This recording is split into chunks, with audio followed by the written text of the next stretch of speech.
your feather fluffing fingers fluttering.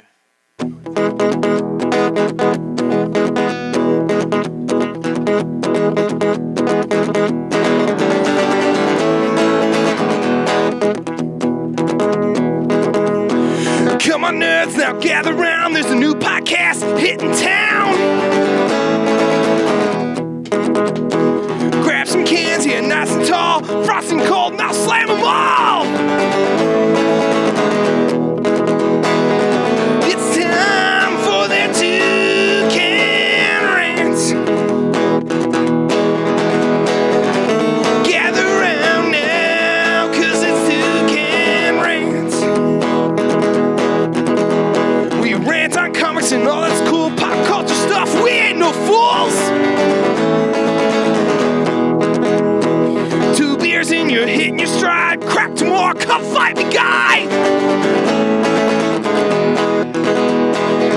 It's time for that two Can Rants.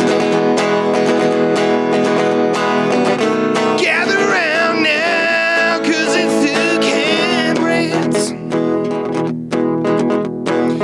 Y'all ready for another episode of Two Can Rant? Fuck yeah!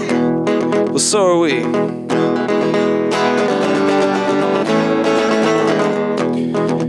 So crack your tall cans, feather fluffers.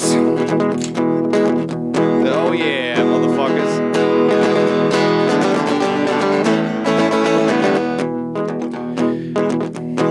You can raise them up in the air, nice and high. Nice and high, high as the sky, high as a kite, high as however you are listening to this. Now the next line is usually wave them in the air like you just don't care, but that's not how we do it around here at the Two Can Rant HQ. Studio Stadium 2.0. So on the count of 4, feather fluffers. All you feather fluffers, tall cans, short cans, medium cans, all the cans you be shaking. Yeah, on the count of 4, we're gonna slam them. That's how we do it here. 1, 2, 1, 2, 3, 4. It's time for that two Can Rants. Gather round now, cause it's two Can Rants. It's time for that two Can Rant.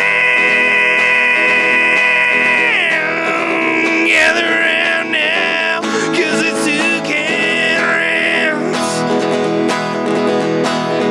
It's time for that two Can Rants. Gather round now, cause it's two Can Rants.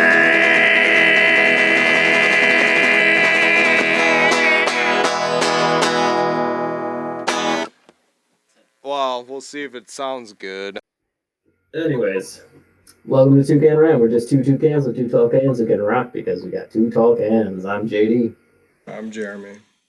and I was just getting close because it maybe has some like thematic elements. Getting right up in people's peepers. Well, if the video works. Yeah, but, well, okay. That's the ultimate question that we never know. It'll work one of these times. One of the times. Okay, so are we just doing Drift and Dragons, or you got some like preamble shit you want to do? Or No, did we I don't. No, I haven't really. I finished Mothman. That was about it. I read some comic books, but I couldn't tell you what they were. They were good. I just don't. Oh, I finished the Deceased, the newest Deceased arc, which was really good, very swampy, Constantine centric, so that was cool. And then some other weird comic that I found that I don't know how I feel about yet. It's like a commentary on comics and the world and politics and some other shit. Ooh. Is it like a fictional piece or like? It's I think it's Cerberus or Cerebus in Hell, and apparently this guy did like 300 issues or something. It's this aardvark thing. I don't know. It caught my eye. I don't remember what they were spoofing. Oh, they were spoofing that Rorschach book. But like some of the jokes I get, some of them I don't know. They're kind of over my head. I went back and bought the one that they did over Batman or commenting on Batman Damned, and he like gets I can't remember the sculpture, some like probably some Michelangelo sculpture. He gets like the cement dick like put on him, but it's like a test run type thing because obviously Batman's dick overshadowed everything in Batman Damned. And then there was like some jokes about how Constantine looked like this actor, and I don't know. It's funny. It's weird that it's like you tilt the book and it reads this way. Then, like the whole book, but like you got to read the top of the page. You got to flip it back, so it's a lot of going back and forth or tilting your head. Mm. It's interesting. I got a different one coming that I guess spoofs Swamp Thing. I don't know. It was a book that I saw, and I was like, "This sounds interesting. We'll check it out." Um, but apparently, he's got like a lot of the old run is a lot of controversial viewpoints on things. I don't know how controversial they are, but so yeah. Other than that, just been reading that, and then I started. I was just like reading comics in the backlog, Dune, some of that other shit. Did you read the new Swamp Thing? It's still on its way, so I haven't gotten to read it yet. Okay. I'm patiently waiting. Okay. No spoilers then. Oh, you read it already? No, I didn't read it. I just know a spoiler Oh, about stuff. I hope it's good. I don't know. Oh no, I heard it's still exactly what you had said about the first one as the second one, but they reveal something, and Sure. but since you don't know, I won't tell you. Yeah, well, it's just the two issues in the future state, and I guess that's kind of the sets the stage for the ongoing monthly comic that's going to be coming out. So we'll see about that. I don't know. I'm like kind of at a crossroads with comics at the moment. But like there's enough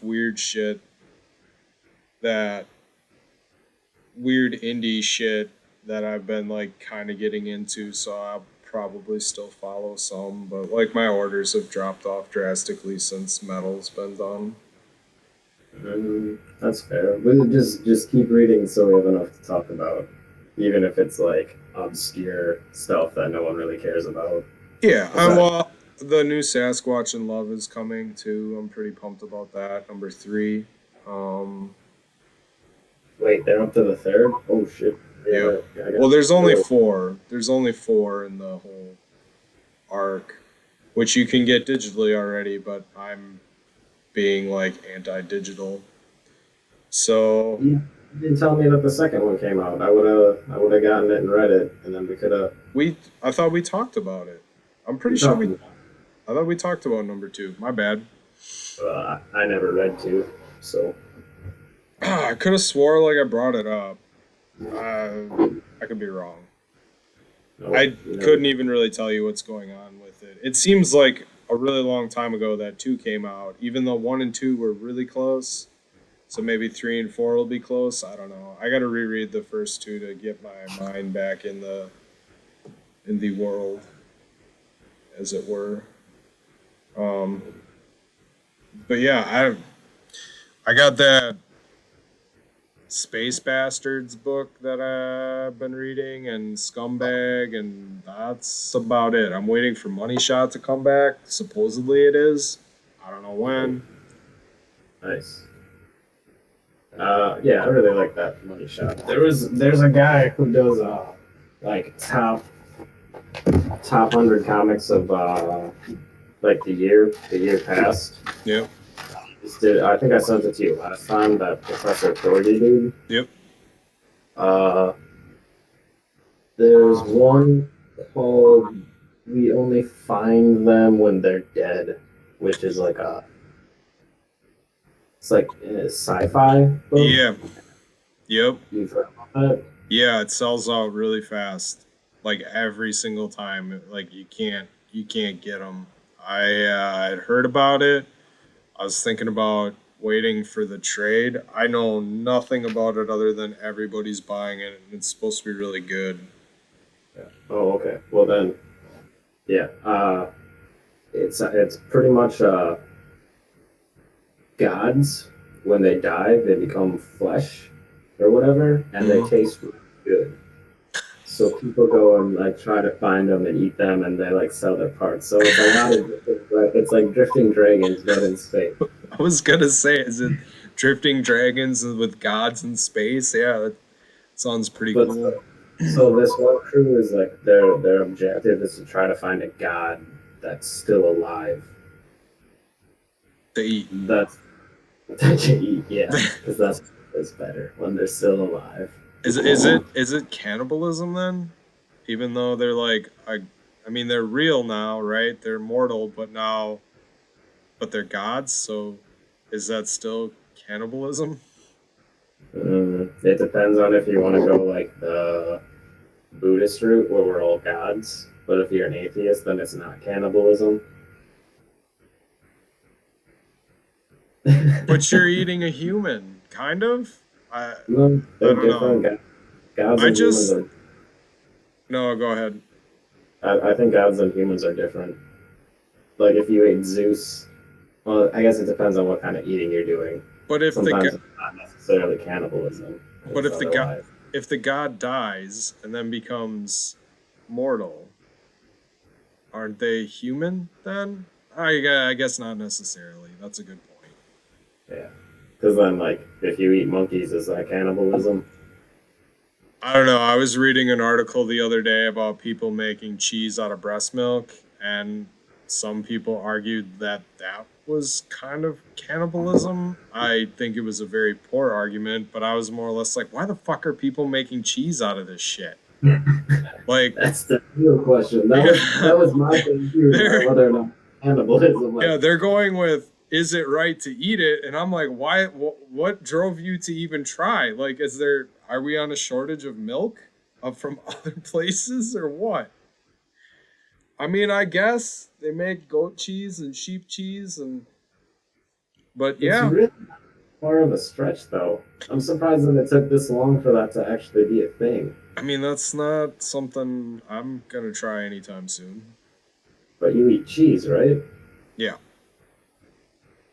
And like you drank breast milk when you were a kid. I'm assuming so. Yeah. And like,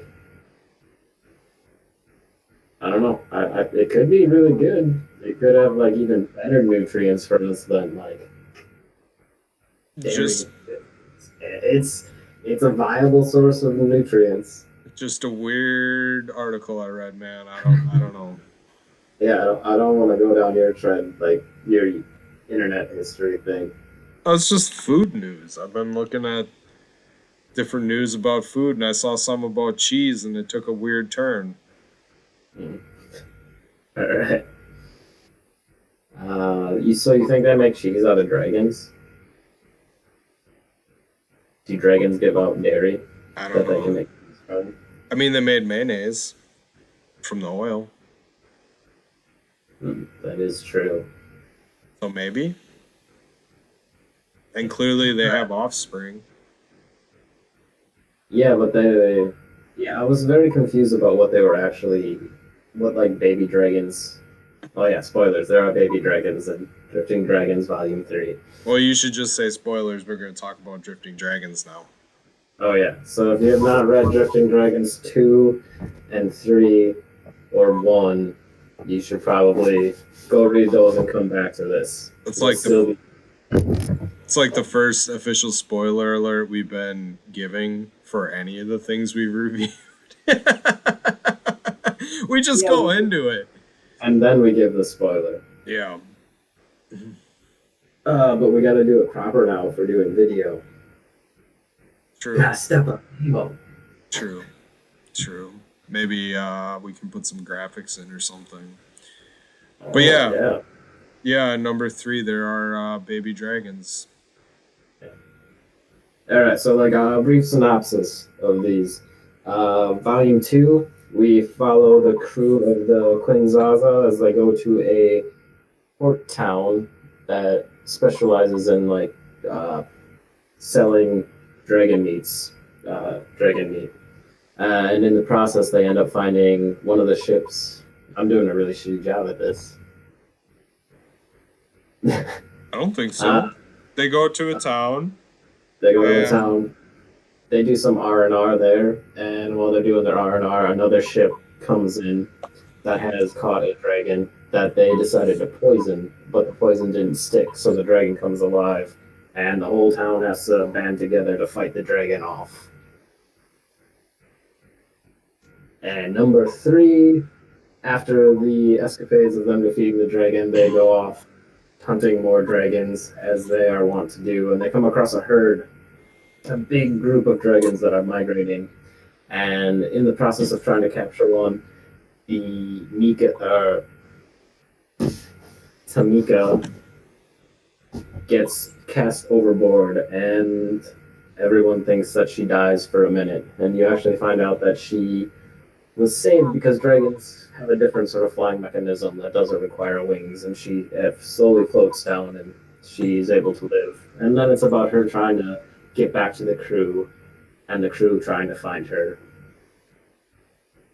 That is a basic synopsis, without any huge spoilers in there. Right. I gotta pause though, man. Okay. I gotta go make that pizza. Alright, fair enough. I will be here. Were you recording that whole time?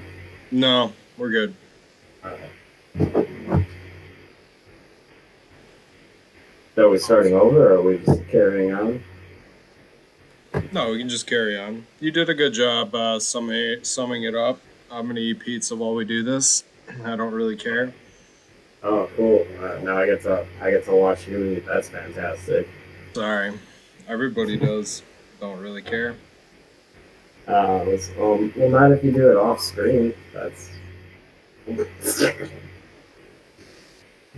take the bite off screen, but have like it all like oozing out of your mouth.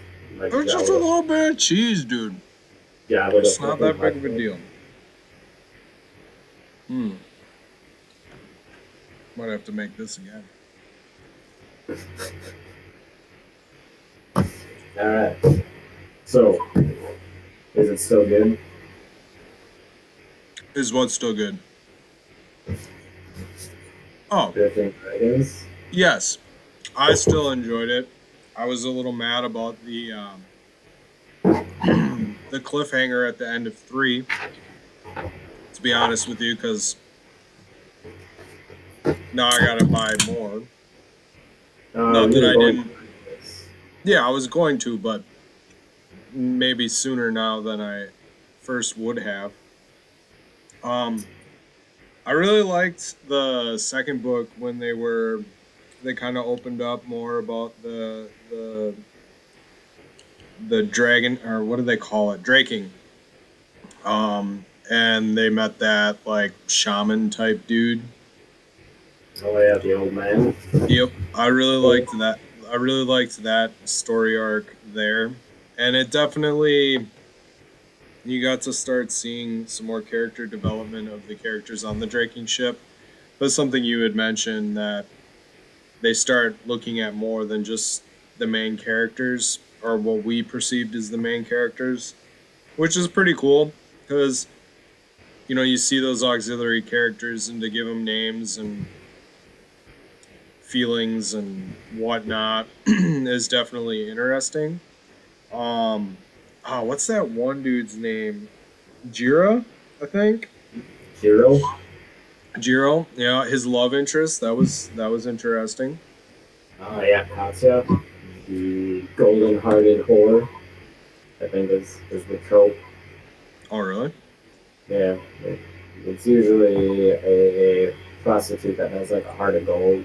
So it's like a really good character, like pure-hearted character, but in a very like bad kind of an occupation with a bad connotation, and she's like falling on hard times. Because I think in this society, like slavery or selling people into forced labor is acceptable because she doesn't have a choice to do that. This was the first village that they encountered that was a thing, though. Yeah, but it's I think that sort of stuff will like creep in more so when you start getting to like other cities, bigger cities. Because True. the only other town they were in was that like small one in the beginning, right? Yeah. Oh, so like yeah, the fact where they like open up, where they show them coming into that big city, that's an awesome scene. Because before our concept of the world is like, oh, everything is just these small villages, and then suddenly you got this massive town. You're like, oh, there is a lot more to this world than what we've been led to believe is the case. Well, that being said, too, it's also cool to see another draking ship too, Yeah, very cool. and a lot bigger than their draking ship. Yeah, much bigger. I liked, yeah, because you don't really have a sense of that much, or like that sense of scale between like the dragons they're catching versus like the size of their ship, and like it becomes abundantly apparent like at the end of three, like just the vast amounts and like sizes that are out there of dragons and the ships that are possible to have. Because I mean, like you get the perspective with like people, obviously, like comparing the dragons and stuff, but it's a lot different when you see like a massive dragon and the fact that they know that their ship can't take that down. That was cool. I like that. It's like the like in most in early manga, they usually like the scouter from Dragon Ball Z. Mm-hmm. They use that to like help you wrap your head around like people's combat levels and like what they're capable of. And Sure. that's why they have like scapegoat characters like Krillin. Krillin is like a meter to show how hot, like how tough somebody is and how strong somebody is. Like if Krillin can take them out, like it's no problem. And then you got like Piccolo, who's stronger than Krillin. And if like Piccolo can't take them, then like they're really strong. And then you see Goku, obviously. I didn't notice that, but that makes sense. Yeah, yeah. So this visual thing is nice. Also, that bigger draking ship uses poison, which is different from what the what's theirs called. I'm sorry, I Queen forgot. Zaza. Yeah, but at the same time, they made it sound like you can't eat it if the poison's in there. So then I was questioning, like, what were they doing? Catching Yeah. dragons? Well, I think that there are different uses for the dragons. Like, Mm. uh, Mika wants to eat everything, Hmm. obviously, but the meat is tainted. But the oil might not be. When they refine it out, it could still be useful. It's just the consuming the actual stuff, which is the Well, problem. and the oil can be used for fuel, so you're not actually consuming it, and the poison really wouldn't matter if you're burning it or whatever they do with it. Oh, is that the only reason they use the oil? I thought the oils had like a lot of different properties, like medicinal, cooking. Yeah, I agree, but I didn't know they were using it for fuel. if you can't eat the meat, I don't know how refining it would take the poison out. Well, not for like medicinal, but if you're saying like they do use it for fuel, which I Hmm. didn't, they do use it for that. I didn't catch that. I guess, I don't know. but They don't explicitly say that. I'm just inferring that because there's only one way to get the poison out, which that shaman dude was like, I know the one way, which apparently takes like 10 years, which was pretty funny. Longer than that, even, right? 3 years? yeah. Oh, okay. 3 years. So, like, they're not using that oil to like put inside them. Otherwise, wouldn't he have just like used it to make the mayonnaise? I don't think that. Well, she didn't have. I mean, she didn't. Takeda didn't have access to the oil at that point for the mayonnaise. Yeah, I don't know. I honestly think they're using it for fuel or something. I was a little upset that number three did not have some colored pages in the beginning. Oh yeah, that was because the number one did right. Mm-hmm. And number two did,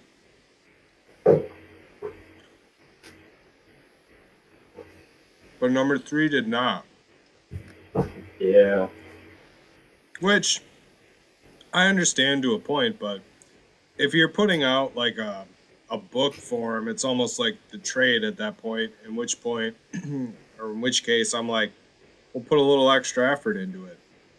Unless maybe those color pages were in the Shonen Jumps or whatever they were in the yeah, original publication. yeah. That's when they were. Because the next four don't have it either. Hmm. But speaking of trades, I hope that this does get re-released in like an omnibus form or like a leveled up form where they do it all in color because they do that for some books. They like republish them but all in color. So I would love to see Drifting Dragons like in that awesome pastel like the whole way through. The pastel colors really accentuate that art style too, that I very much like. It'd be cool to see it in a big format, almost like what was that? Yeah, Helsing. Yeah, Oh yeah, that would be amazing. yeah, yeah. I I'd be kind of pretty. wonder. Go ahead. I kind of wonder why they don't do that more often. But I get. But like manga is usually printed on the cheap, so it's more consumable by the masses. Yeah, I mean it makes sense. I just feel like for something like this, I don't know. I feel like there's a lot of time taken on this, and like I get the doing it on the cheap, but it'd be cool to, like you said, have the re-release of it or something. Not like go that route to slow down the progression of the story, but after like say 10 books or something like that, or 10 collected versions, they start to go back and do it. I would definitely be interested in getting that because yeah, that artwork is just amazing. So, what did you think of the third one? She falls off the ship and she meets that girl. Yeah, Acela. Mm-hmm. What did you think Uh, of her? well, I liked her. She definitely seems like a character that who should come back at some point. Uh, I didn't really have any complaints with her. I think that uh, Taku Kuwabara is like fucking up his surprise pages. Or what are those called? page turns, he's fucking up his page turns hardcore. Why? Like, he fucked him up like so many times in that volume. Like right when you meet her, Scylla, when they're in the cave, like you see Takedo walking to find the baby dragon because it's gone, right? Mm-hmm. And then you flip the page, and then there's the puma tiger thing on the left. This page should have been on this page. So then you would have seen the feet there, and then you would have turned and saw this. By doing that, then this page would have been on the odd page. And then when you see this person, it will be up here. Mm-hmm. And then when she takes her mask off, it wouldn't be like the first thing you see. There would have been some suspense in it. And it would have required either removing a few panels in the beginning part or adding another page to make it more impactful, her appearance, because it kind of like removes some of the suspense, I think. Oh, like, did you have a specific question about why you're asking me what my opinion of her was? Well, I just noticed like Takeda has been not. I mean, she's pretty like gung ho for draking, but you can tell she's starting to question some of the stuff, and especially like she has that bond with that baby dragon, and I'm wondering if that would have went as far as it did had she not met that girl, because she seems to like kind of plant that respecting nature seed in her head a little bit. But Kiva's like always respected nature. She's the one who like does the prayer the first time in the first book. Right. But like, which I think, looking back on it now, I think that might be one of those like Malatos is like, or Mulatto was like one of their prayers. And since Mika is actually part of that tribe, right. The fact that Takeda knew it, like, adds a different level of respect he maybe has for her, unless it's a common thing that they say. It felt like it wasn't a common thing that they said. Yeah, I don't know. She just seems to be like, after that experience, she seems even more hesitant than she was previously. I don't think so. She straight up says that she's gonna kill the baby dragon if she sees it next time, because she's a draker, and that's what drakers do. Is they kill dragons. Yeah, I mean, there's that facade, but I don't know. I just was kind of curious what you thought about that whole little adventure that she went on. The first time I read it, it was very engrossing. Like, I really dug it, the twists and turns. The second time I read it, I thought it was a lot of fluff, kind of. Like, nothing was really, like, nothing was really happening. Kind of like she's going on her adventure and it's like an introspective onto her character, and maybe that was the only way to have that occur. But the second time, it seemed like not as good as the other stuff that we've seen, the other arcs that we've experienced. Right. But it is a good analysis of her character and watching her grow and like having resolve. Because, like, who do you think the main character of this book is? I mean, my thoughts were her, personally, from the get-go, and that everyone else, while important, it was more about her journey as becoming a Draker, Yeah, which is that's why like I see your point in that it's fluff. I didn't reread it. I apologize. It's been a week. But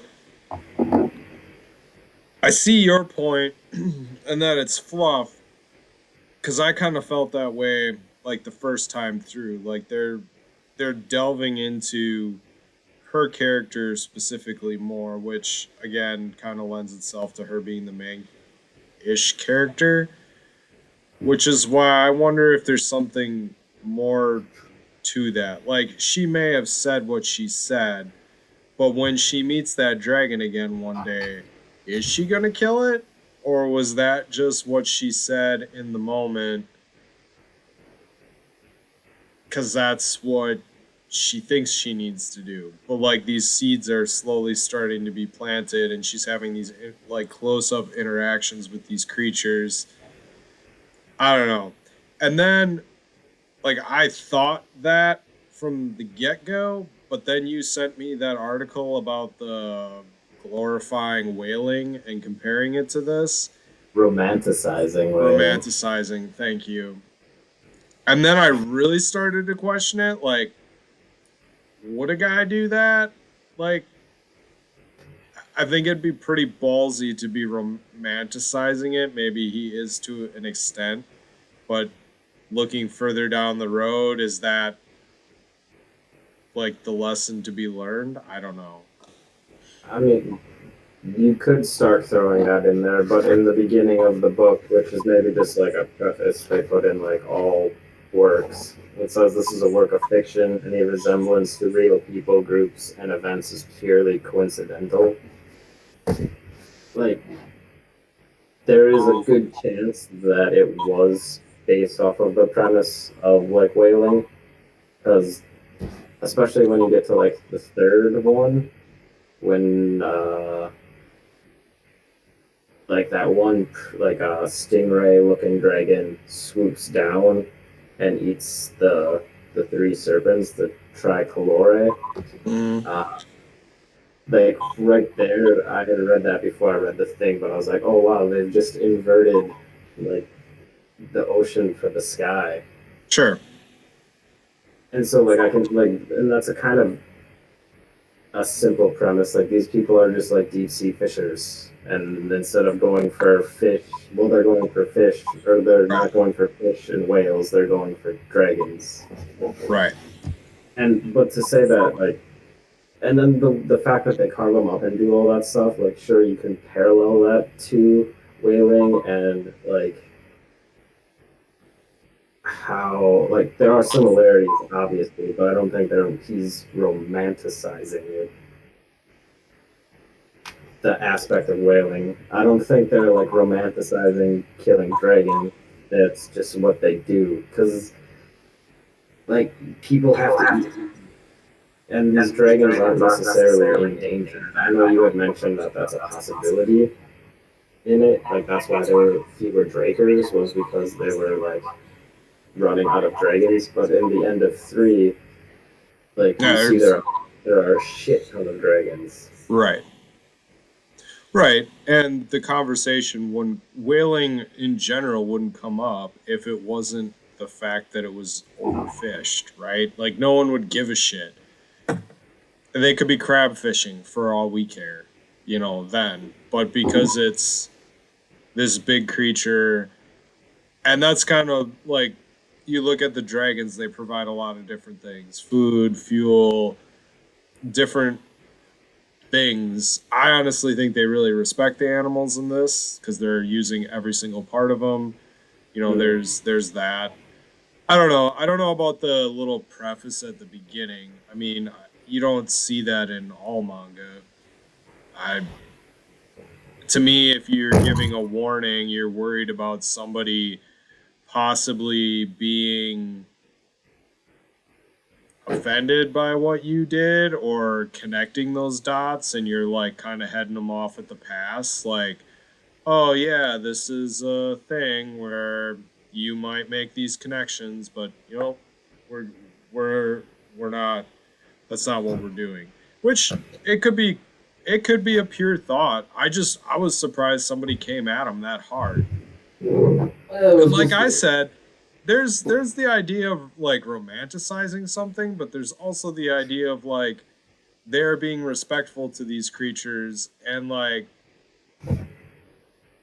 I mean the dude was pretty offended when they poisoned it and didn't take it down the first time. I mean, obviously it destroyed an entire town, which is a whole nother reason to be upset about the poison, but like Mika very much was like, no, no, that's not how we do shit here. You know, like that to him was very appalling. Um, like some of the other arguments made in that article too. Like I get their point, but at the same time, like there are if you live in Alaska and you are a native to Alaska, you can go still go seal hunting because that's part of your culture. That's something you've done. To like call out the fact that Japan just left the whaling commission or whatever. Like I get all that, but like there's ways that these fishing vessels even today still operate within the laws and confines of what's dictated, whether it's controlling how much you can take, you know, conservation efforts, like all this different stuff. Like to just be like, this is romanticizing it and it's bad. There's good aspects to this that I think, not that I'm a big hunter, but like there's good things about this book. Like using everything, respecting the prayer. You're respecting what the sky is giving you. There's the amount of pride these people take in their work and how even though they're looked down upon, they still go out and they provide for their communities because that's what needs to be done. Like I get the romanticism, which maybe it is, maybe it's not. I don't really care, but I think it really puts some of this stuff in a good light as well. If you don't just look at the fact that whales are overfished or overhunted, however you want to put it. Like to me, there's good things that are said in this book, right? These people have a connection to these creatures, and while they are killing them, there's still a deep seated respect between animal and human both ways, right? I mean, it's no different than farming. Right. And honestly, this is a better form of catching food than what the person who probably wrote that article does. If they're a meat eater, they just go get lives like at like slaughterhouse Yeah, like more yeah, cruelty. right, But I right. I think mean, that big person's farm. probably a vegan, or they wouldn't have written that shit. For one, for two, like there are Shot. sustainable ways of getting food and respectable ways of doing it where you're because of business, you can't be mad at business and industry for ruining something that at one time was like a very carnal thing. Like we talked about that in like how much we liked that first book and like that hunting and how that connects with you on like a very primal level, right?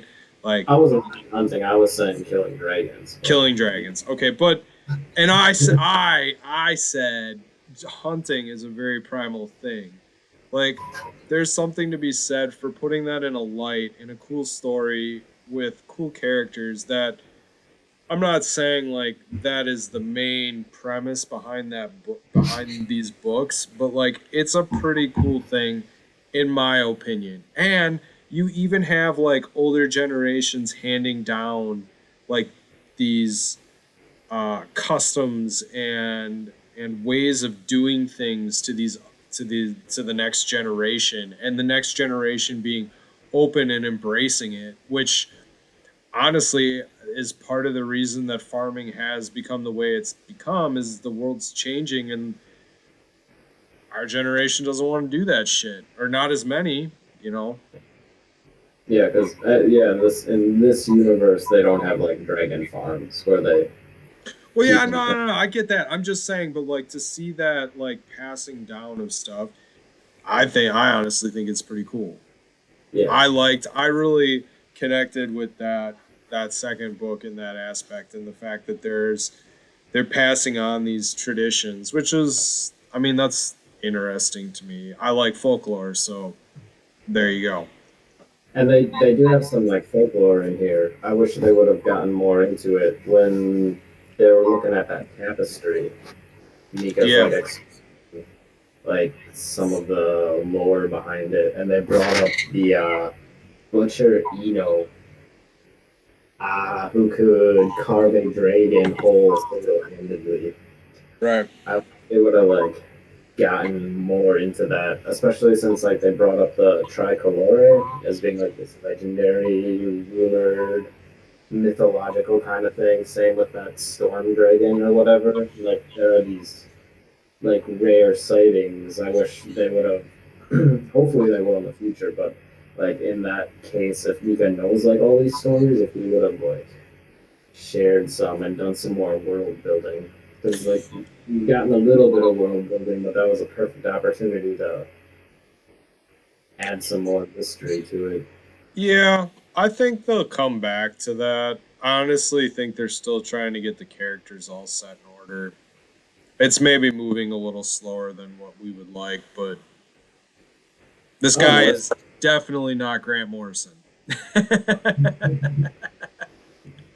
that's true. Sit down, shut up, don't ask questions, just go with it.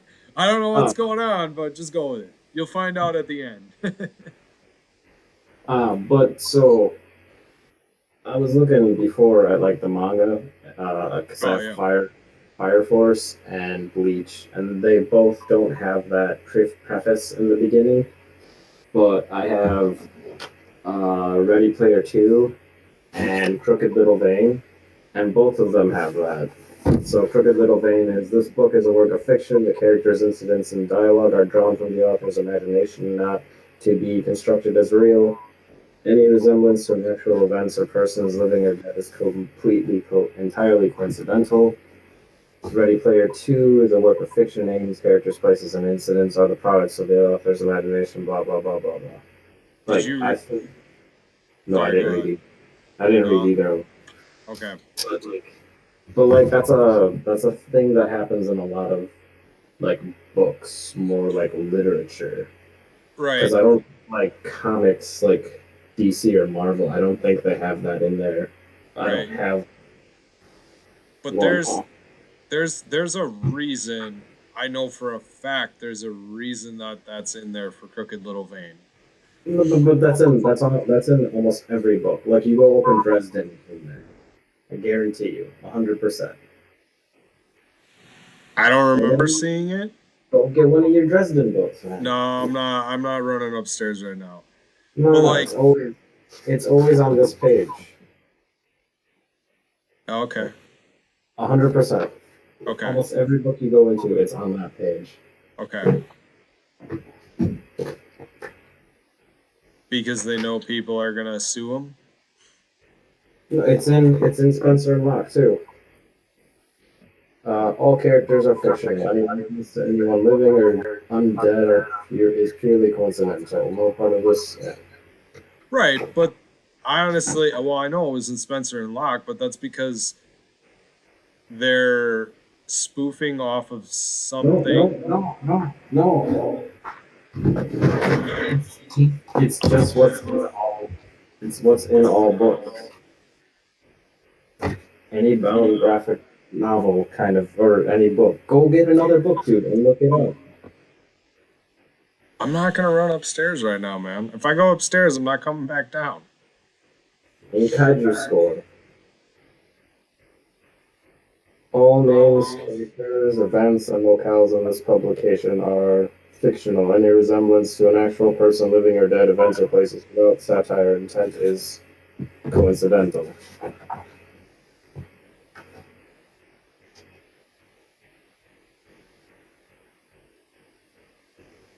Something's killing the children. Uh, any similarities between any of the names, characters, persons, events, and institutions in this publication to actual blah blah blah blah blah blah blah is purely coincidental. Right, but they're covering their asses from getting sued. Right. But it's in Tartarus. Right, but that doesn't mean that they're not based on actual things. Right. But you were saying that in this Oh, case, it was because they were trying to jump the gun. okay. Then I take that back. It's just part of it, of all books that are published for the most part. I maybe was looking at the wrong thing. Right, but I don't know. They hide it better in some than others. I don't know. Because something's It's in killing. it's in the back of this one. Okay. Names, characters, places, and incidents are the product of an author's imagination. Blah blah blah blah blah. It's just what you do when you write books. And I realized why you were like trying to say it's like why they did it in Warren Ellis's book, because from what you were saying, some of that stuff is real. I mean, he wrote that entire book about things that he found on the internet. So Yeah. I don't want to say anything else. Like, Right. you need to read that book. But I'm just telling, like, in regards to the whaling argument, it's not that they were trying to cover their asses; they were just telling a story, and that's why that's there. So, But it's people, to cover their asses. I mean, I'm right in a sense, but not in the way that I put it. right? It's a cover your ass thing. Right, yeah. Right.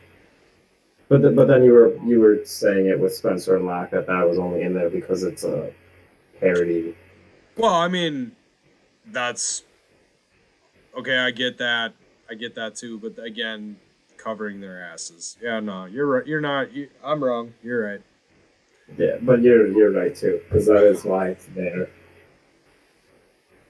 But then the thing is, sometimes like maybe this guy really is like part of the Japanese ministry for whaling, and they wanted people to view whaling as like a noble, virtuous thing. So they had them start publishing this like years before they actually decided to leave, just to like indoctrinate the mass. No, I don't believe that for a second. Well, yeah, no, I mean, either you can romanticize something in a.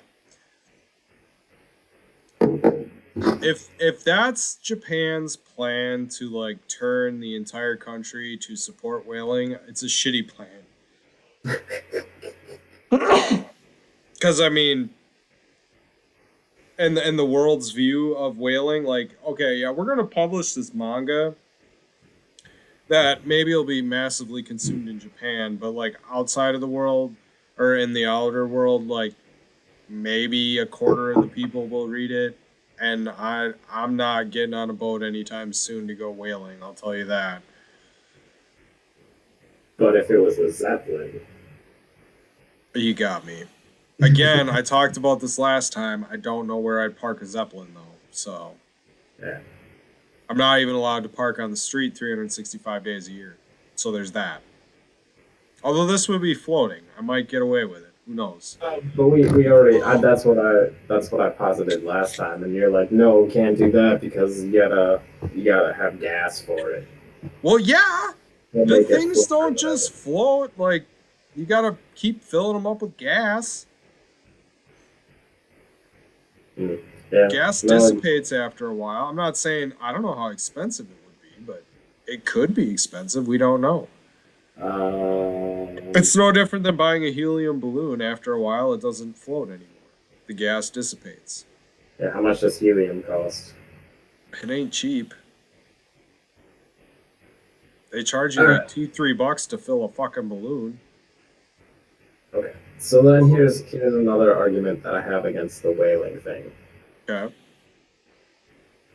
So it's established in the world that there are bigger dragons than what like they normally hunt. Right. And so like on the closer to Earth, there are small dragons, and as you get up higher and higher and higher, they get bigger and bigger and bigger. So these are things that live in the atmosphere. But do they just live in our atmosphere, or do they go past the boundaries of our atmosphere, and do they go into space?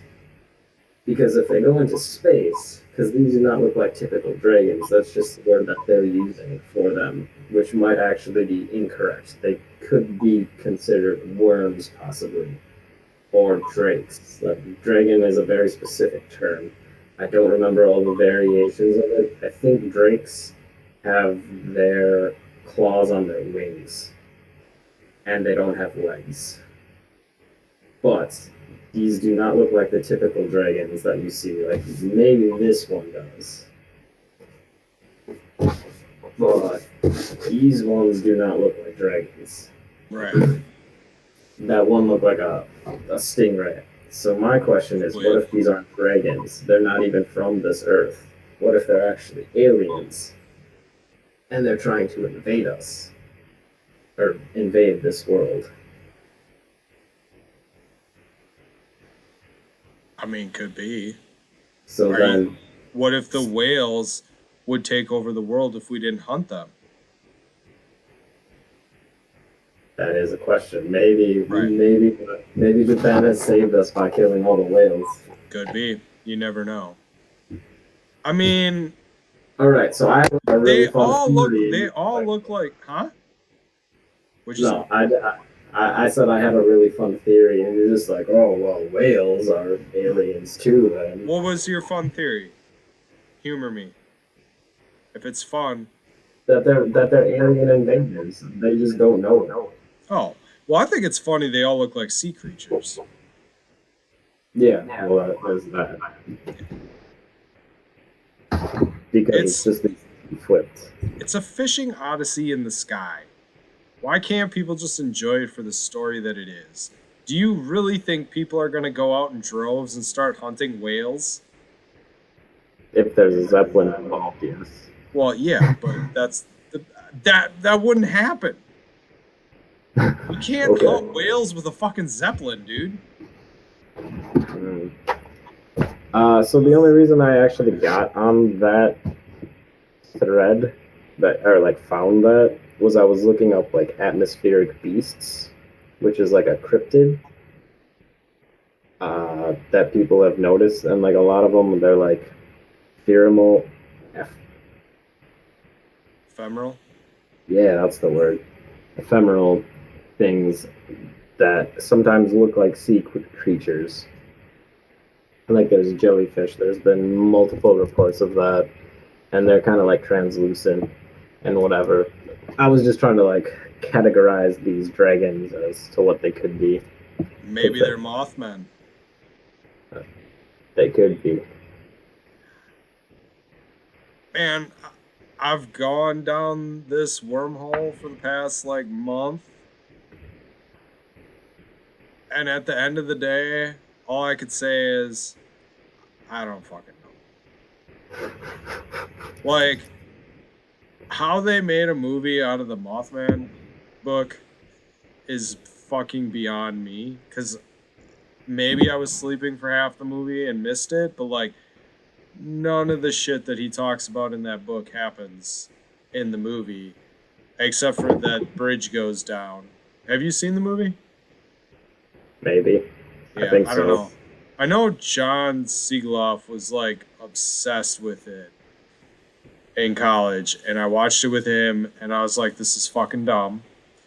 And then I watched it with Steph not that long ago, and then I read the book, and I'm like, this, I guess I gotta watch the movie again. I don't know. But like he wavers back and forth between extraterrestrials and like spirits, ghosts, like all this weird shit. And at the end of it, I could see how the guy went fucking nuts because like when you start believing that coincidences aren't coincidences and they're things that are happening for a reason, which they call it something and I can't remember what it Synchronicity? is. Huh? Synchronicities? Right. When you start going down that path, I don't know how you don't go nuts. Like, Yeah. I started thinking about it, and my head started spinning, and I was like, all right, I'm not going to think about that shit. No, it's a lot of fun. Sure, if you want to fucking go insane, like, that's like walking out and being like, oh, sky's blue today. Just like every other day, but today it looks a little bit different. Or this bird flew in front of me, so that must mean something. Like, you start searching for meaning and shit, and then you just drive yourself fucking nuts. But sometimes there is uh, some validity to it. Like, mm, it does work. Like, one time I was driving really, really fast. Like, I was going 20 over the speed limit. I was going 75 in like a 55 or whatever. And there was a raven in the road. And I saw the raven and I slowed down. And as I came over the crest, if I had been going the same speed, I would have been pulled over by a cop.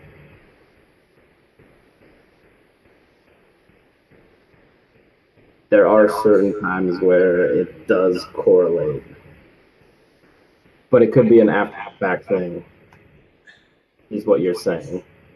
But if you get into like the big synchronicity thing, if like certain key things, like crazy things happen at the same time, like there are like power number times that have, if that could be you just noticing the time at that time, Right. because you like hardwired it into yourself. But that's how the human species has come as far as it has, because it has noticed certain patterns and certain things, and they know to do things at that time.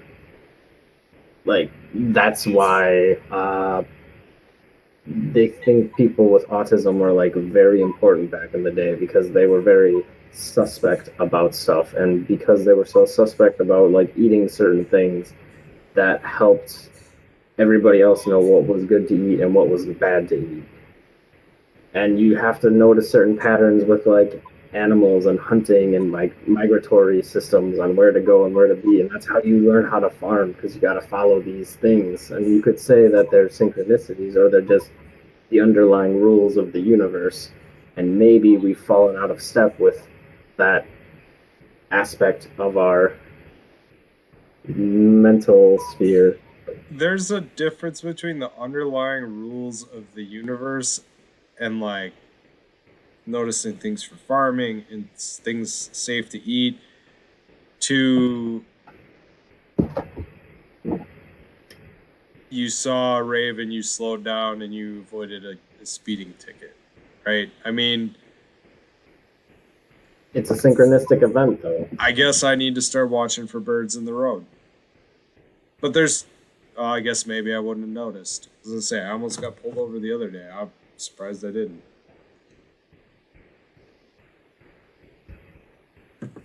I don't know. I actually I had been like in college when I was going through all my shit. Like, I was very into that loop system. So I get how it's crazy.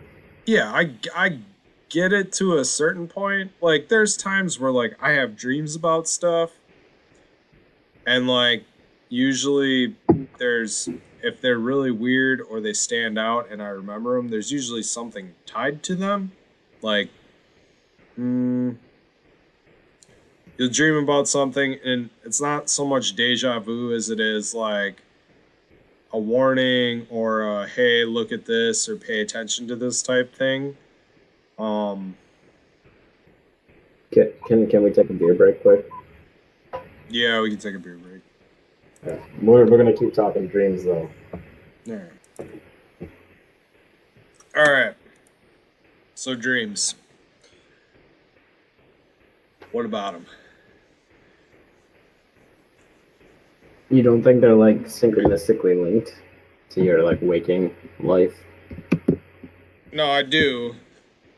I'm just saying, like, there's a difference between looking for the synchronicities in the world and what's going on in my head. Because, like, I talk in my sleep, which means, like, I know for a fact, like, I replay my days in my head when I dream, and there's times where I'm talking about things that happened in the day, which is probably my brain trying to process them. And maybe that's why, like, your subconscious might notice things happening in the world around you and it might clue you into something.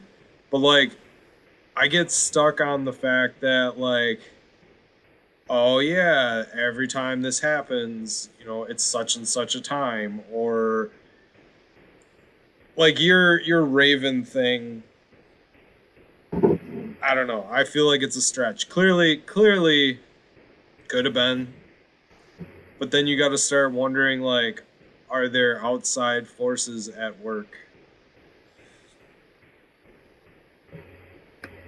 Yeah, because there are. There you go. If you fall into that thought processy. Right. But then you can, like I said, it's really easy to drive yourself nuts. Depending on what you're looking for. Like, if you take it for what it is and recognize it and say, all right, this is wrong, or I should do this, or whatever. I mean, it's no different than, like, tripping on shrooms or something. Like, you usually are going and using a different part of your brain, and I think dreaming is very much that, in that you are possibly tapping into parts of your brain that you don't use during the day because there's so many different stresses and inputs and different things like that. Like, I honestly think that's why Kai has such a connection to electronics. While for me, I feel like I get more distant when I'm on them all the time and I limit my use of them. I think that's an escape for him to get away from some of those things, and just that his brain's wired different than mine. Um, but again, I think we as a people in a society have possibly gotten further away from that stuff with social media and everything else, because you become so focused and inundated with that, you lose touch with yourself and your mind and your own being, which is why I rail against that so much. I had someone make fun of me for reading a book the other day while I was doing temp checks. Mm. They're like, "What are you reading?" I was like, "Oh, this is the Mothman Prophecies." And they're like, "Well, I don't really care about that." They're like, "Why wouldn't you be playing games on your phone or something?" And I'm like, I want to engage my brain in something that's stimulating and not just click on candies or whatever people do. Like, don't get me wrong, I play Sudoku and crossword puzzles and stuff, but, like, there again, I feel like I'm more engaging my brain. But I also know there's times where I just turn that on and I'm lost for hours on end trying to figure out my Sudoku puzzles, which is not, at that point, I'm not really in connection with anything. I'm just going through the motions. Yeah, no, there's a big component. That's why I didn't get a smartphone for so long, and I don't know if I instantly noticed a difference, but as I think about it, I noticed there's a big difference. Because the second, like, you have one of those lulls in, like, your day, you, like, whip out your phone Right. and start scrolling. Where before, I would, like, take in the world or go on, like, some thought processy trend or whatever. Or get up and go do something. Yeah, but now you can just, the whole world's at your fucking fingertips, so why? Right. And you just get lost in it. I think it's a really cool tool to use, but I also think, huh? That's what it is, a tool, not a. Right. So you gotta view it as such. Right. I mean, it is what it is. I try to limit myself. That's why, like, I understand the appeal of YouTube now, being somebody who uses YouTube a lot more than I used to. But like, I'm very cautious to like just sit and watch videos all day about stuff that's not, excuse me, I'm not getting anything out of to further myself. Like, there's funny stuff and entertainment, but that's kind of like TV as well. Like, I don't know. I would rather try to engage my brain in imagining things or reading things and thinking about them, even though I'm not very good at that sometimes, most of the time. But at least there, I feel like I'm actively thinking. Mm. Yeah. As opposed to just intaking through osmosis. Right, right. There's not a whole lot you can, you watch a video and what do you do with it? I mean, there's things, I watch a lot of painting videos and I'm learning about different ways of painting, but then like there's a point where I have to say, okay, now you need to go paint. Like you can watch videos all day, but you're not improving your craft any if you're not actually doing it, right? There's the idea that you do something for so many hours and you become a master. I don't really believe in that necessarily, but like there's something to be said for get off your ass and go do it. Like you can read about it and plan and think and do all this stuff, which is something like I get stuck in the planning stages a lot. Even without smartphones, like all my life, like I just think and plan and plan and plan. And I just figure because I'm planning, I'm making progress, but in reality, I'm wasting time because I'm not actually pulling the trigger and doing something. So what are you planning right now? I mean, I painted today quite a bit. After having a hellacious morning and Delicious. doing, I mean, I got stuck in a Sudoku rut for an hour, but after that, I was like, all right, you need to fucking get up and do something here. Same with reading. Like, I've been having a really hard time, like, getting going. Like, once I'm in it, I'm very happy and content and, like, very into it. But, like, the getting the motions going is tough.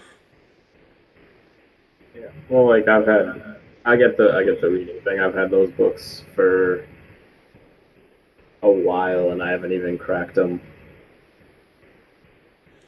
I'll tell you this, like, just thinking about Crooked Little Vein, like, I might go back and reread that again. Just, that was a really fucking cool book.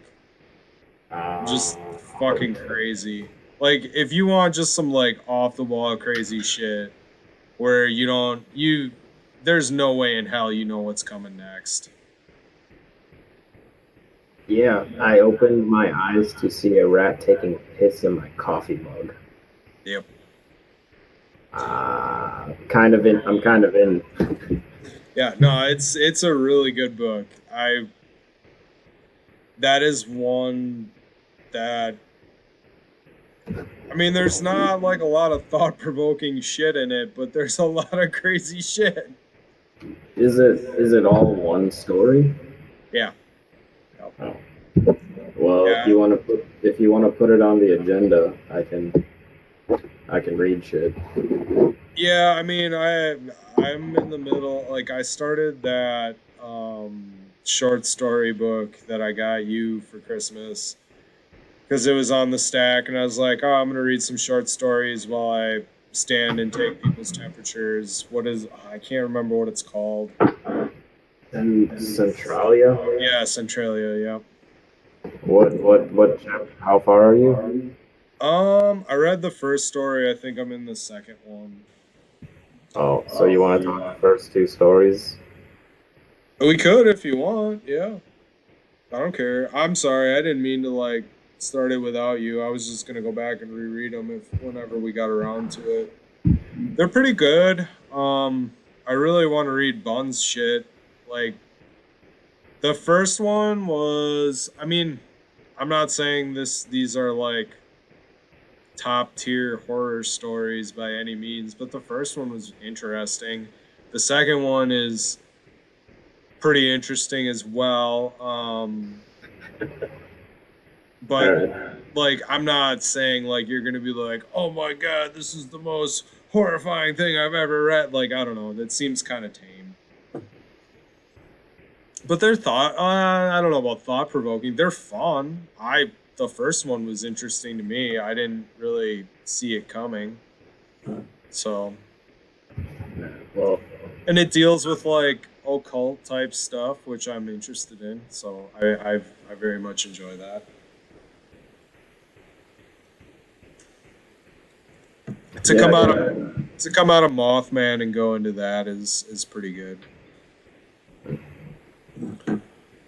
Um, but yeah, I'm just trying to get through my stacks. I think next I'm going to read about the original gangsters, the West Coast rap next. I think that's my next go-to. Well, actually, if we're gonna do Crooked Little Vein, I'll power through that quick. That'll be a quick read. Well, we can do some Centralia All right. Yeah, first too. yeah, it's good. They're not that long, 40 something pages a pop. Like, they're pretty quick. All right, that'll get me in to start reading again. It's really hard to like do a bunch of other stuff when you're like focused on other things. No, I get that. Like, that's kind of like how I felt about like editing the podcast and like everything going on in my life. And it's like, man, I'd really like to sit down and paint, but I got to read all this stuff and I got to do this and that. And it's all excuses in my mind. Like, I need to manage my time better. And I also need to not go to bed so early. Like, I think that's why I have trouble sleeping, is I'm getting too much sleep and why I'm tired all the time. Like, I've started to stay up later, as late as I can. I don't know. It's tough. Like, I was getting in a good schedule, and then I had to get up at 4 o'clock to be to work at 4:30 again this week to take people's temperatures. And it's like, I was really enjoying going to work at 6 o'clock, and to have to now change my schedule again for 1 week, and now I got to try to get back in my other schedule this next week. But I guess we're getting automatic temperature takers pretty soon, so Oh, nice. yeah, hopefully I won't have to deal with this shit anymore. I was in P&G has like one of like this little shack, and you just stand there, and there's a screen that says, "Okay, good to go." Yep. Yeah, Steph's, they've had it out at Johnsonville for a long time now. So we're finally getting on that train. They realize it's not so cool to pay people to stand there in the morning. Mm-hmm. Rather have And them stand up doing nothing. I went as far as some people come in at for 5 o'clock start and some people come in for 6 o'clock start. And instead of going and working for like from 5 to 6 or 5 to 5:30, I just sat there and read my book. Like, fuck you guys. I'm done. We ain't doing this shit no more. Please don't ask me to do this anymore. I blatantly was like, someone challenged me on it. I was like, I cannot do it, and that's fine. You know, you guys can. Oh no, that's not an option. Okay, well, I'm gonna sit here then. It doesn't pay for me to go to my desk and get my coffee going and all that stuff just to turn around and come back down here. I'll just sit down here. It's fine. I was hoping they would take me off the list, but they didn't. They just put you on it. Right. I mean, it's a good time to get some reading done, I'll tell you that. I can imagine. I mean, like the last 15 minutes when everybody's rushing through the door, like, I can't read, but like, I got a lot of reading done. Finished Mothman up and got to do start Centralia, and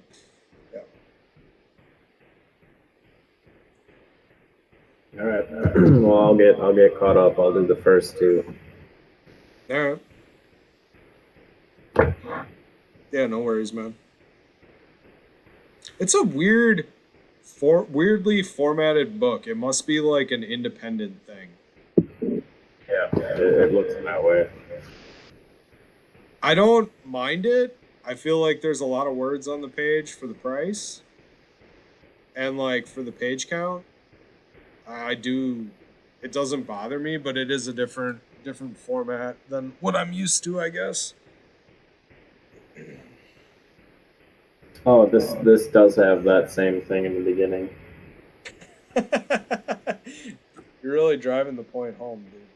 Yeah. Well, no, because I flipped through it and I didn't see it because it didn't have the standard like location or the standard like yeah. But no, it's just it's in every book. It's a fair point. You'd have to check like a DC book. I don't have any of those with me. Like a DC or Marvel one, if they have that in there. Yeah, I mean, they even do it at the on the last page in Drifting Dragons too. Yeah. I'm still just like I really enjoy the art style on this. The shading, like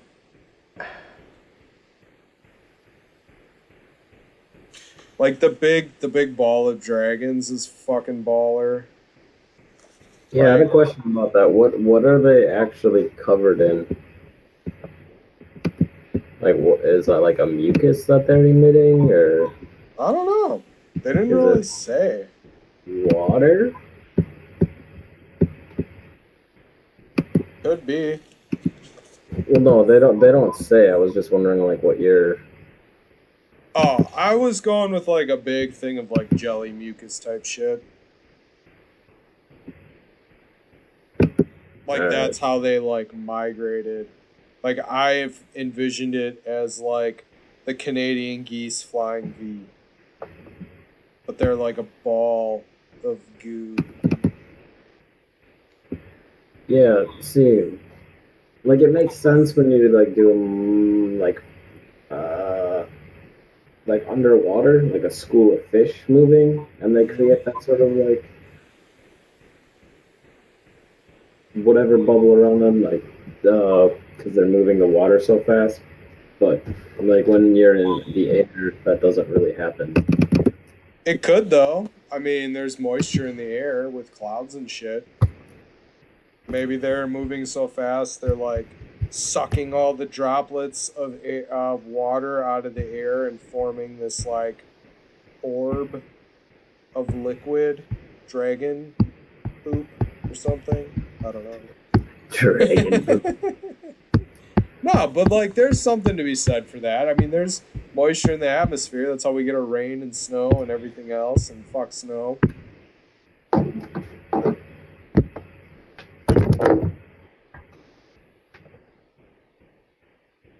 What are you looking at?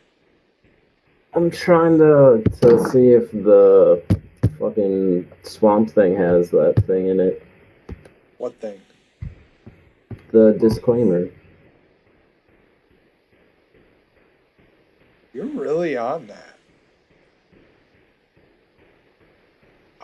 You've proven your point, sir. Oh no, now I'm just doing it for like curiosity thing. I don't know how to fucking zoom. I don't know either.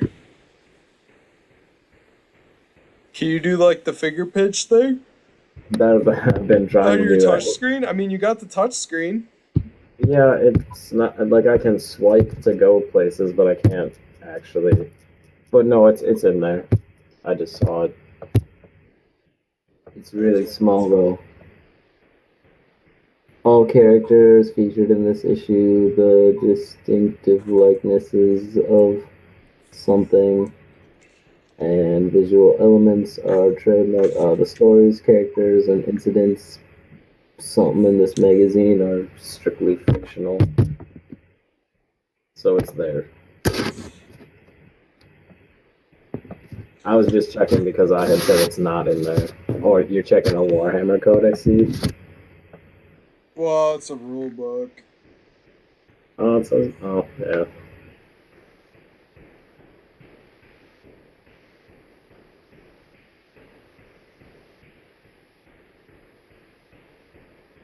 I don't know. It is weird though that it is so big in in Drifting Dragons as compared to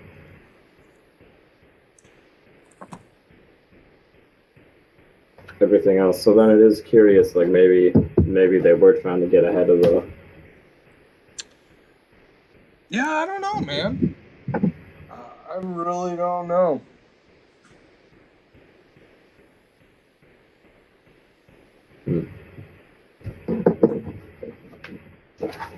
I don't know if I had any other questions in there. You mentioned something. Well, real quick, you mentioned something about like the panel layout. Oh yeah, I was just wondering if you noticed any rules. I when I said that, I thought I had noticed some, and they're like still kind of there, but not really as much as I thought. Yeah, I didn't really notice anything. I don't know. I have a hard time like catching on to that stuff, I guess. Like most of the time, like whenever, like most dragons usually appear in this format style of a panel, Yep. and I was just wondering if there was anything else that you had noticed, No. but I didn't really notice anything. The one thing I do like though is that they always manage to uh, have this opening title thing like be very impactful and sort of seamlessly flows in with the story. Like it's never like a title page from like other manga. Yeah, where it's completely random and has nothing to do with anything. Yeah, like Yeah. like that. Right. Well, they did that a lot in that. Fuck. What was that book that we read? Dance. Yeah. It was more or less just well, and One Piece Man does it too, where he's just like, I like drawing girls with boobs, so that's what I did on the covers. And One Punch. I think it was One Punch. No, Gantz is that has all the Gantz. naked. Okay, Gantz. All right, my bad. One Piece Man. You're like mixing two mangas together now. Oh, I thought I said One Punch. You said One Piece Man. Oh, my bad. No, it's a funny visual. Saitaman and Luffy D Monkey fused together. Yep. Yeah, that is a very interesting mashup. I like it. You have to draw it now. Yeah, I'm debating it.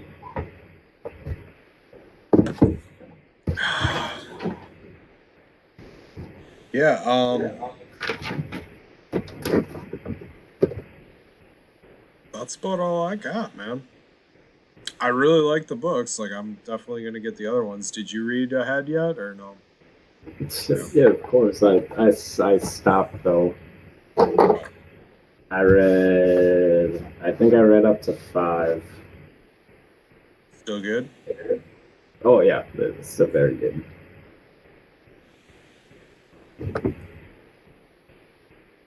Yeah, there are some things in this one that I wanted to talk about, but they can be saved for later. All right. But yeah, no, it still stays good. Keep hunting dragons. Keep going on adventures. As long as they're hunting dragons, you're happy. Yeah, essentially, yeah. Did you finish Mandalorian yet? No. Oh, okay. And I never actually figured out like what the word was I was looking for this kind of story. But like it has the same style as Mandalorian and Firefly. and Samurai Champloo, and those are all kind of like westerns. So I think like Drifting Dragons is like in that western sort of vein. I would agree with that. Yeah. It definitely has that like frontiersman type vibe. Yeah, but like I had sent you that thing of like the 7 story Right. thing, and I didn't get a chance to look over it again. I don't know if you had like figured out what this one is. No, I don't know that I could actually tell at this point because there wasn't enough story developed, in my opinion. It feels like almost like the journey one. Um, I'm trying to bring it up on my phone quick. Sorry. Voyage and Return or the Quest. Yeah, it seemed more like a quest type one than it did any of the other ones. But I could see how it maybe would turn into something else. I also was wondering, like, how does that work when you have like an ongoing series? Like, and there's a series of climaxes and resolutions, and like, is each one different? Or is there one like overarching thing? Because there was like the rule of three, and like the journey one was like you meet something, you have some difficulty, you meet the next thing, but you get over it, you meet the next thing, you have even a greater difficulty, and like you ramp it up until it's finally like resolved, if that makes Yeah. sense. Well, like the only comic that they have on the Wikipedia is Attack on Titan, and that's described as overcoming the monster. The protagonist sets out to defeat an antagonistic force, often evil, which threatens the protagonist and or protagonist's homeland. But that doesn't really feel like that's the case here because sure they're overcoming monsters, but it's not threatening them in any way. Right. But if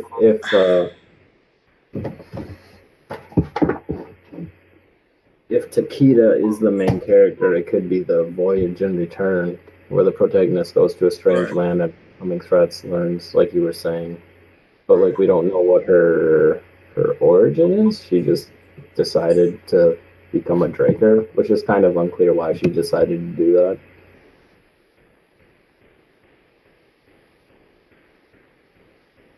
But then there is debate about whether or not there are only 7.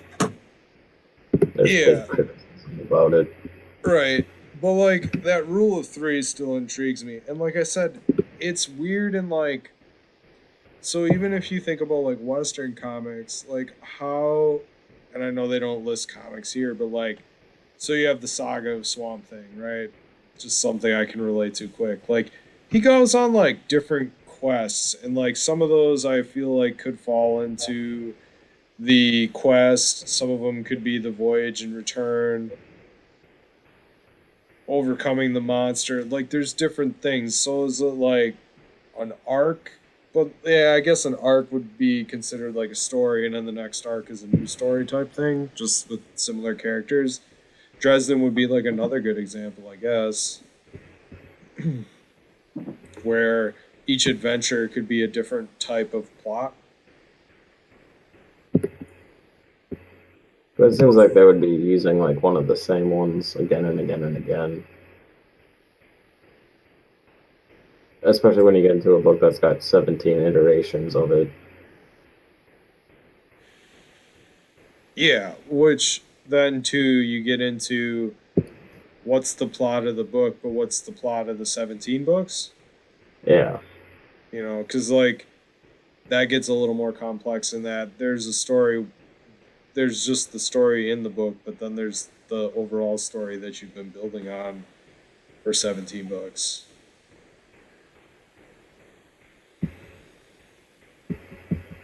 Which, Yeah. if then you take that into like comic consideration, then your continuity comes into play a lot more. Whereas if you look at them as individual things, then continuity doesn't really matter anymore. Yeah. And most of the examples that they're proposing are like single standalone things here. Right. The Not like, Odyssey, the Iliad, yeah. whoa, this one's kind of interesting. So they have The Hobbit as Voyage and Return, and they have The Lord of the Rings as The Quest.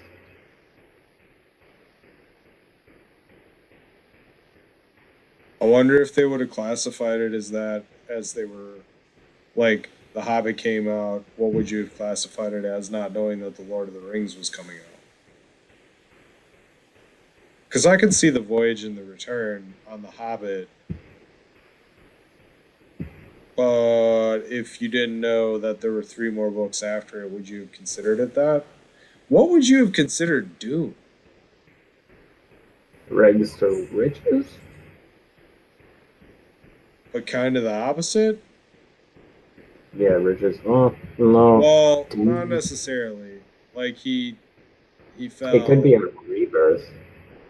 That could be too. But he did. It is kind of a rags to riches in the fact that like everything's his whole life is destroyed, and then he comes back.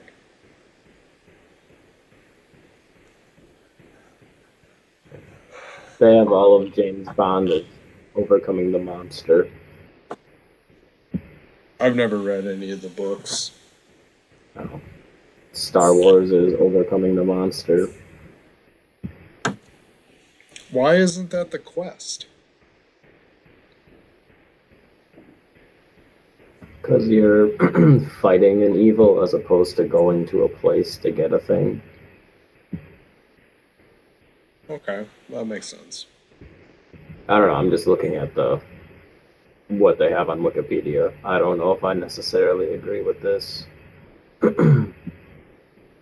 Might be an interesting book to read. Yeah. Because there are precursors to it. There's one that's like the basic patterns of plot sets out a theory that there are only 3 basic plot patterns. Another one says that there are 20 plot theories. Another person says there are 36. And Joseph Campbell said that he wrote a book called The Hero with a Thousand Faces.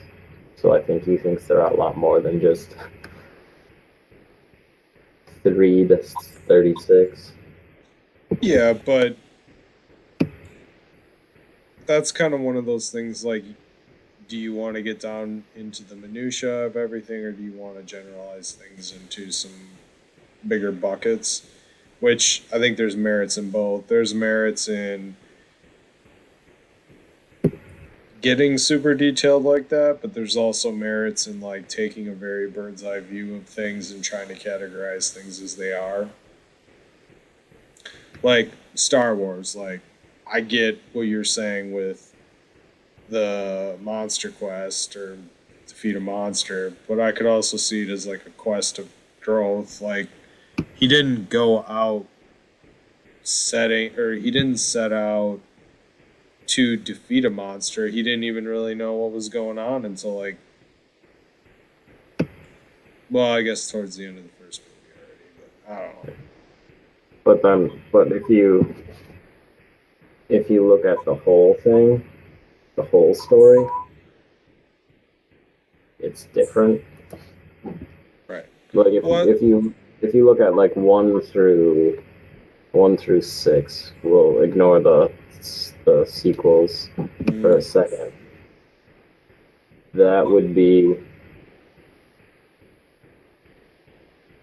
kind of a tragedy.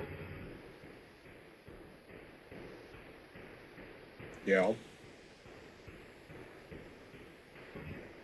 Or it could be a voyage and return. Let me know what you think Crooked Little Vein is. I think it's gonna be I don't know. Yeah, I don't necessarily agree with this, but No, I know. I just it was an interesting thing to think about, and I found myself like naming books I've read in my head, and then like I said, I was thinking about like that whole idea of like a series where one book might be X, Y, and Z, but if you look at the overarching thing, then it's this, you know, because like I mean, when you start Dresden, it doesn't really seem like defeating the monster, but like 17 books in, like he's definitely fighting against some force of evil, right? even the first one, it's about defeating the monster. The protagonist sets out to defeat an antagonistic force, which threatens the protagonist and the protagonist's homeland. Harry Dresden sets out to defeat the warlock, which So pretty threatens. much, but that's every single one. Yeah.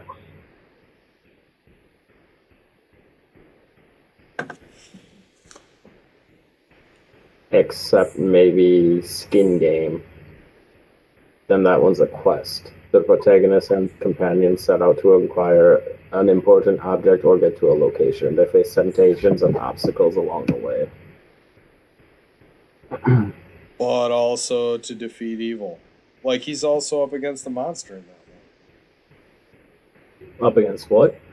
A monster in that Yeah, but the the primary objective of the book is to get to Hades to get the object. one. Oh, that was Skin Game? My bad. Yeah. I thought that was when he was going to the temple with his daughter, or to save his daughter. Which one's that?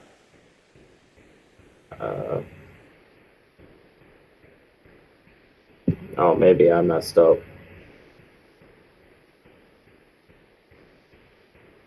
Changes. That's changes. Yes. No, you're right. Skin Game is the other one. Fuck. I guess I should probably maybe reread them all. I'll start now. I'll talk to you in August. Changes could be a tragedy.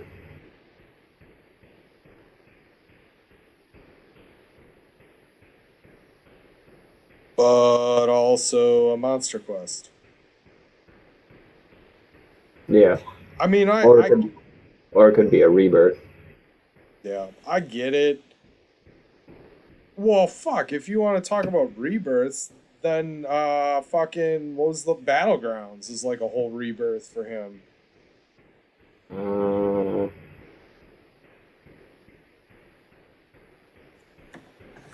I Or would say maybe a regs to riches. what? Yeah, if you think about it, if Peace Talks and Battlegrounds, if it's one book, he starts out, he loses everything in the beginning of the book, so he's poor, and then he gains more power, and at the end he gets his home back and grows as a person, becomes a better, more powerful wizard. Well, then that is definitely Dune. Dune is definitely a rags to riches thing. Yeah, that's the one I said it was. Well, you said it could be something else too, but I agree with that then. Oh, I said it could be a rebirth. Yeah.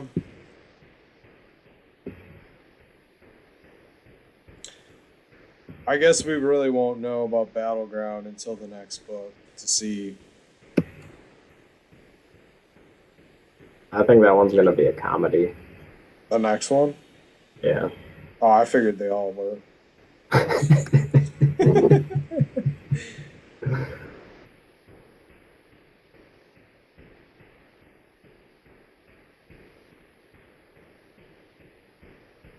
I'm not gonna lie, I'm pretty sure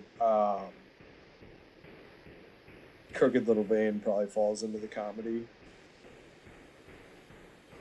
Right. The way it starts out, I don't know. No, he's saying comedy is more than humor. It refers to a pattern where the conflict becomes more and more confusing, but is at last made plain in a single clarifying event. Well, then I guess Dresden could be that too. Like all of Dresden's are a comedy, or is that what you were insinuating? Not like the humorous aspect. Just No, the I two was of it being being humorous when I connected. said all of Dresden, and then I actually read what it all said because I was just thinking funny. I mean, I like their example of the Big Lebowski. It Yeah, definitely fits that. because they don't. I don't know if they have any like detective mystery kind of stuff.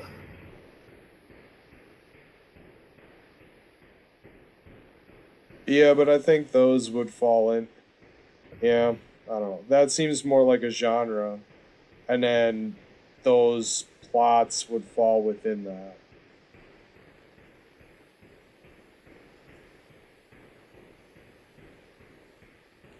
Whether it's just like a whodunit, which would be like a quest to defeat a monster, or otherwise, I don't know. I don't know, man. I'm I guessing agree. that the book What was goes that? into a lot more. The book probably goes into a lot more detail if it's 736 pages. Yeah, I'm not gonna read that anytime soon. That's a tome, dude. Yeah. Unless it's like Well, big print. that hero with 1,000 faces. That's a pretty big book.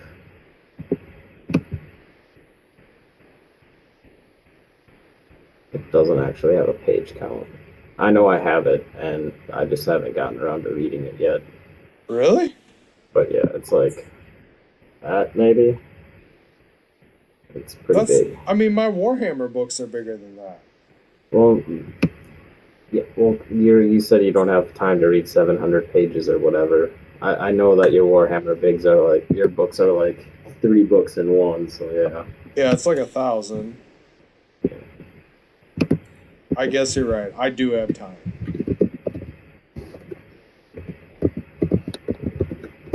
All Just right, gotta man. figure out what's important. Oh, are we done?